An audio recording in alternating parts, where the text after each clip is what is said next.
one principle and two examples. पहले examples याद कर लो, the Wassermann test and treponema pallidum immobilization test. Treponema pallidum immobilization test and the Wassermann test is also for treponema pallidum, by the way. तो ये दोनों जो treponema pallidum tests है, they are complement fixation tests, but out of them Wassermann test is तो no longer done. Treponema pallidum immobilization test is done. It's in fact said to be one of the most specific tests that you have for treponema pallidum. So in fact what is happening, देखो नाम बताओ, complement, ma'am you will need some complement and you are going to fix the complement. Complement fixation test, you are going to basically एक complement है उसे busy कर लो. How do I make it busy?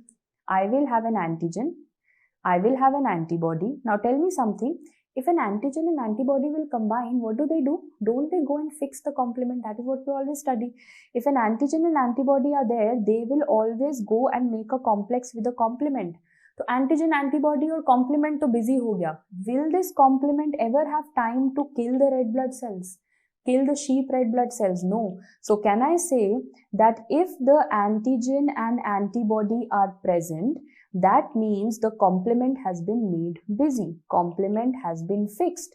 And fixed मतलब relationship में fix हो गया, रिश्ता पक्का types, relationship fixed, which basically means there is no complement for RBC lysis. So there is no RBC lysis. So now it's very clear that if the RBCs are not lysed, this means patient के पास antibody था.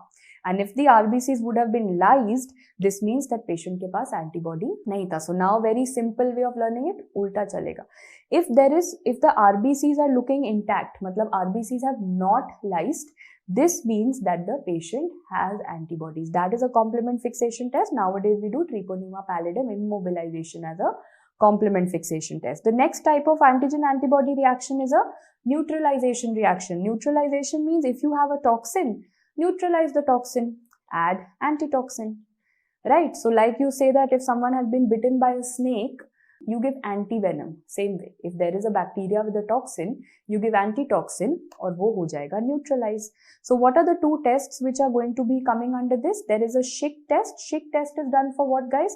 Schick test is basically done for Corynebacterium diphtheria. It is a neutralization test. Naegler's reaction, Clostridium perfringens, that is also a neutralization. You might not understand these right now. I can totally understand that because you have not read Corynebacterium diphtheria or Clostridium perfringens. So I don't want to repeat it. Abhi padh ke fayda nahi hai. You go to that chapter, come back to this after that. It will be crystal clear. Then you will finish this chapter in seconds. Okay, all this is done. Now we move on to some machines.